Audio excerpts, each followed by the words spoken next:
मालमत्तेच्या वादातून बेळगाव जिल्ह्यातील हुक्केरी शहरात मल्लिक मीरासाब जमखंडी या तरुणाची धारदार शस्त्रांनी हत्या करणाऱ्या 2 आरोपींना हुक्केरी पोलिसांनी अटक केली असल्याचे जिल्हा पोलीस अधीक्षक डॉक्टर भीमाशंकर गुळेत यांनी सांगितले। मंगळवारी बेळगाव येथे पत्रकारांशी बोलताना त्यांनी सांगितले की बशीर किल्लेदार, शानूर जमखंडी यांच्या हत्येचे आरोपी सचिन आणि मल्लिक मीरासाब यांनी मालमत्तेच्या वादातून हत्या केली आहे। या संदर्भात पुढील तपास सुरू असल्याचे त्यांनी सांगितले। ನಿನ್ನೆ ದಿವಸ ನಮ್ಮ ಹುಕ್ಕೇರಿ ಪಟ್ಟಣದಲ್ಲಿ ಒಂದು ದುರಷ್ಟಕರ ಘಟನೆ ನಡೀತು।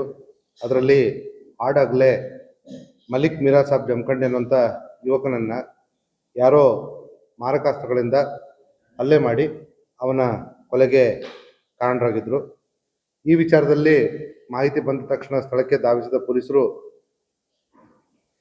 ಮಾಹಿತಿಯನ್ನು ಪಡೆಯಲಾಗಿ ಮೇಲ್ನೋಟಕ್ಕೆ ಸುಮಾರು 20-25 ವರ್ಷದ ಯುವಕನಿಗೆ ಕೊಲೆ ಮಾಡಿರೋದು ಕಂಡು ಬಂತು। ಆ ಬಗ್ಗೆ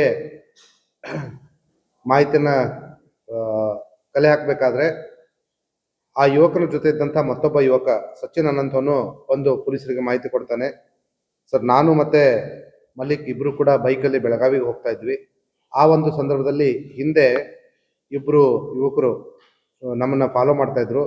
ಆ ಸಂದರ್ಭದಲ್ಲಿ ಮೃತದ ದುರ್ದೈವಿ ಇರ್ತಕ್ಕಂಥ ಮಲಿಕ್ ಅವರು ಬೆನ್ನತ್ತಿರ್ತಕ್ಕಂಥವ್ರು ಅವನ ಸಹೋದರ ಸಂಬಂಧಿ ಬಶೀರ್ ಕಿಲ್ಲೆದಾರ್ ಮತ್ತೆ ಅವನ ಮಲ ಸಹೋದರ ಶಾನೂರ್ ಜಮಖಂಡಿ ಅಂತ ಹೇಳಿರ್ತಾನೆ। ಅವರಿಬ್ಬರು ನನಗೆ ಕೊಲೆ ಮಾಡೋ ಸಾಧ್ಯತೆ ಇದೆ, ಬೇಗ ಓಡಿಸು ಅಂತ ಹೇಳಿ ಇವನಿಗೆ ಸಚಿನ್ಗೆ ಹೇಳಿರ್ತಾನೆ। ಆದರೆ ನಿನ್ನೆ ದಿವಸ ಅಲ್ಲಿ ಸಂತೆ ಇದ್ದಿದ್ದರಿಂದ ಅವನು ಅಲ್ಲಿಂದ ತಪ್ಪಿಸ್ಕೊಳ್ಳಿಕ್ಕೆ ಆಗೋದಿಲ್ಲ ಬೈಕಲ್ಲಿ। ಆ ಒಂದು ಸಂದರ್ಭದಲ್ಲಿ ಹಿಂದೆಯಿಂದ ಬಂದಿರತಕ್ಕಂಥ ಈ ಆಪಾದಿತರು ಅವ್ರನ್ನ ಮಾರಕಾಸ್ತ್ರಗಳಿಂದ ಹಲ್ಲೆ ಮಾಡಿ ಅವನ ಸಾವಿಗೆ ಕಾರಣರಾಗ್ತಾರೆ। ಆ ಒಂದು ಸಂದರ್ಭದಲ್ಲಿ ಅಲ್ಲೇ ಇದ್ದಿರ್ತಕ್ಕಂಥ ಸಚಿನ್ ಕೂಡ ಅಲ್ಲಿಂದ ತನ್ನ ಪ್ರಾಣವನ್ನು ರಕ್ಷಿಸಿಕೊಳ್ಳಿಕ್ಕೆ ಓಡೋಗಿರ್ತಾನೆ। ಆಮೇಲೆ ಬಂದು ಈ ರೀತಿ ಪೊಲೀಸರಿಗೆ ಹೇಳಿಕೆಯನ್ನು ಕೊಟ್ಟಿರ್ತಾನೆ।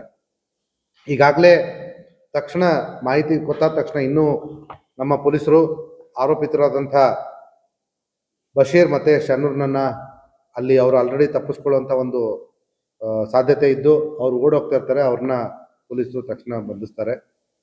ಬಂಧಿಸಿ ಈಗಾಗಲೇ ತಮ್ಮ ವಶಕ್ಕೆ ಪಡೆದುಕೊಂಡು ವಿಚಾರಣೆ ಮಾಡ್ತಾ ಇರೋ ಸಂದರ್ಭದಲ್ಲಿ ನಮಗೆ ಅವರಿಬ್ಬರ ಮಧ್ಯೆ ಯಾರು ಶಾನೂರ್ ಜಮಖಂಡಿ ಮತ್ತೆ ಈಗ ಮೃತನಾದಂಥ ದುರ್ದೈವಿ ಮಲಿಕ್ ಜಮಖಂಡಿ ನಡುವೆ ಜಮೀನಲ್ಲ ಆಸ್ತಿ ವಿಚಾರವಾಗಿ ವ್ಯಾಜ್ಯ ಇರ್ತಕ್ಕಂಥದ್ದು ಗೊತ್ತಾಗಿದೆ।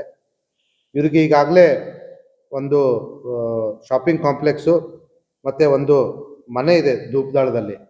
ಸೊ ಆ ವಿಚಾರವಾಗಿ ಇವರಿಬ್ಬರ ನಡುವೆ ಸಾಕಷ್ಟು ವಾದವಿವಾದಗಳಾಗಿರ್ತಕ್ಕಂಥ ಗೊತ್ತಾಗಿದೆ। ಇದ್ರ ಜೊತೆ ಬಶೀರ್ ಕಿಲ್ಲೆದಾರ್ ಅನ್ನೋನು ಯಾಕೆ ಇನ್ವಾಲ್ವ್ ಆದ, ಅವನು ಕೂಡ ಸಹೋದರ ಸಂಬಂಧಿನ ಇಬ್ಬರಿಗೂ ಕೂಡ, ಆದಾಗ್ಯೂ ಕೂಡ ಯಾಕೆ ಇನ್ವಾಲ್ವ್ ಆದ ಅನ್ನೋಂಥದ್ದನ್ನ ನಮ್ಮ ಅಧಿಕಾರಿಗಳು ತನಿಖೆಯನ್ನ ನಡೆಸ್ತಾ ಇದ್ದಾರೆ। ಈಗಾಗಲೇ ಈ ಪ್ರಕರಣದಲ್ಲಿ ಮುಖ್ಯವಾದ ಆರೋಪಿಗಳನ್ನ ನಮ್ಮ ಪೊಲೀಸರು ಬಂಧಿಸಿದ್ದಾರೆ। ಹುಕ್ಕೇರಿ ಪೊಲೀಸರು ಒಳ್ಳೆ ಕೆಲಸ ಮಾಡಿದ್ದಾರೆ। ಮತ್ತೆ ಇದ್ರ ಹಿಂದೆ ಮತ್ತೆ ಬೇರೆ ಯಾರಾದರೂ ಇರೋದ್ರ ಅನ್ನೋದನ್ನ ಮುಂದಿನ ದಿನಗಳಲ್ಲಿ ತನಿಖೆಯಲ್ಲಿ ನಾವು ಕೈಗೊಳ್ತೇವೆ। मालमत्तेच्या वादातील समस्या सोडवण्यासाठी अनेक मार्ग उपलब्ध असतात। हत्या करणे हा कधीच उपाय होऊ शकत नाही।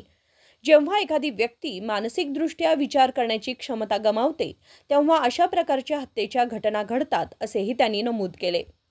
विनोद कोलकार, KMM मराठी, बेळगाव।